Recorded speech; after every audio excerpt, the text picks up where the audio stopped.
6 जुलाई 1901 को डॉक्टर श्यामा प्रसाद मुखर्जी का जन्म हुआ। 1917 में मुखर्जी ने मैट्रिक पास किया तथा 1921 में बीए की उपाधि प्राप्त कर ली। 1923 में लॉ की उपाधि अर्जित करने के पश्चात वे विदेश चले गए और 1926 में इंग्लैंड से बैरिस्टर बनकर स्वदेश लौटे। डॉक्टर श्यामा प्रसाद मुखर्जी ने स्वेच्छा से अलख जगाने के उद्देश्य से राजनीति में प्रवेश किया। डॉक्टर मुखर्जी सच्चे अर्थों में मानवता के उपासक और सिद्धांतवादी थे। इधर भारत आजाद होने को था और ब्रिटिश सरकार की भारत विभाजन की गुप्त योजना और षड्यंत्र को एक कांग्रेस के नेताओं ने अखंड भारत संबंधित अपने वादों को ताक पर रखकर स्वीकार कर लिया और आधा बंगाल और आधा पंजाब खंडित भारत के लिए बचा लिया। गांधी जी और सरदार पटेल के अनुरोध पर वे भारत के पहले मंत्रिमंडल में शामिल हो गए, किंतु उनके राष्ट्रवादी चिंतन के चलते अन्य नेताओं से मतभेद बराबर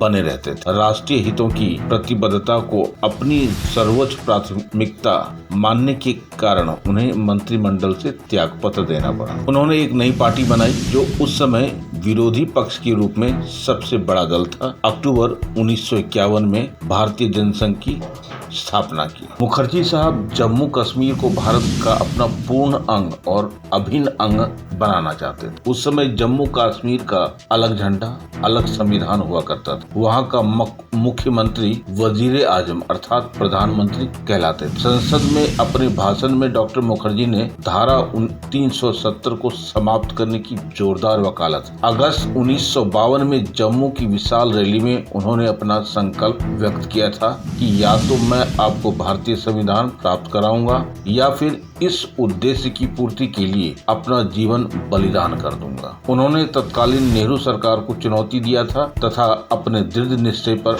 अटल रहे। अपने संकल्प को पूरा करने के लिए हुए 1953 में बिना परमिट लिए जम्मू कश्मीर की यात्रा पर निकल पड़े। वहां पहुंचते ही उन्हें गिरफ्तार कर नजरबंद कर लिया गया। 23 जून 1953 को रहस्यमय परिस्थितियों में उनकी मृत्यु हो गई। इस बात से ये अंदेशा लगता है कि मुखर्जी साहब की हत्या की गई क्योंकि वो भारत को जोड़ना चाहते थे, देश को एक बनाना चाहते थे। अपने जीवन काल में उन्होंने आधा पंजाब और आधा बंगाल को बचाने का प्रयास किया, जो आप साक्षात अपने राज्य के रूप में देख सकते हैं। भारतीय जनता पार्टी इसी के पद चिन्हों पे चल रही है। तो आइए देखते हैं कि हमारे विधायक राज सिन्हा जी ने अपने घर में फूल माल्यार्पण किया तथा धनबाद की हर जगह जाकर के डॉक्टर श्यामा प्रसाद मुखर्जी का नमन किया। आइए देखिए हमारे संवाददाता चंदन पॉल की एक रिपोर्ट।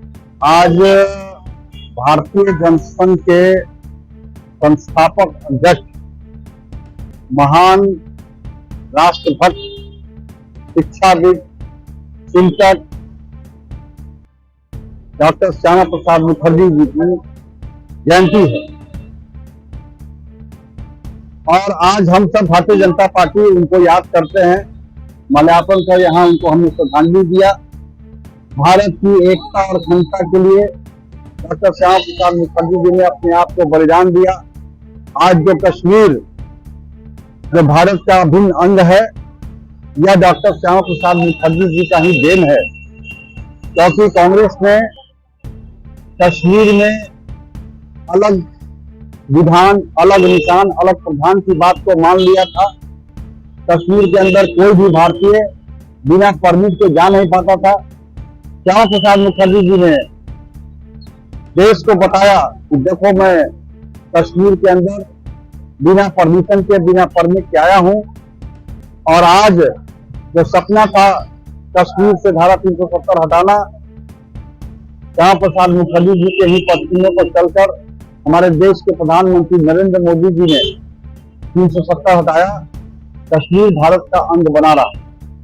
यह जो अखंड भारत की जो परिकल्पना थी, जिसको आजादी के समय, बंटवारे के समय कांग्रेस पार्टी ने पंजाब और बंगाल को पाकिस्तान में देने का मन बना लिया था, डॉक्टर श्यामा प्रसाद मुखर्जी जी का ही देन है कि उन्होंने उस समय पाकिस्तान में जाने से पंजाब और बंगाल दोनों को रोका। उन्होंने विभाजन कराकर आधा बंगाल वह भारत में और आज पंजाब वो भारत के अंदर है।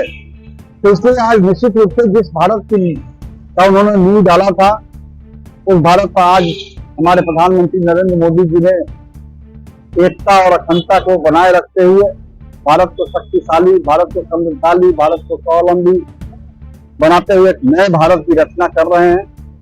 और इसलिए जो धनबाद के अंदर हमारा जो सिंदरी खाद कारखाना है, जो देश का पहला सार्वजनिक उपक्रम बना, यह भी जब उद्योग मंत्री थे डॉक्टर श्यामा प्रसाद मुखर्जी जी तो उनकी हुआ था।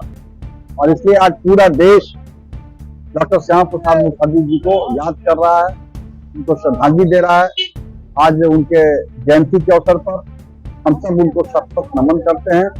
और उन्होंने जो एक शक्तिशाली अखंड भारत का सपना देखा था, उस सपने में हम सबका योगदान हो, सपने को पूरा करने में हम उसके लिए संकल्प भी लेते हैं। आप देख रहे हैं सब पर नजर। धन्यवाद।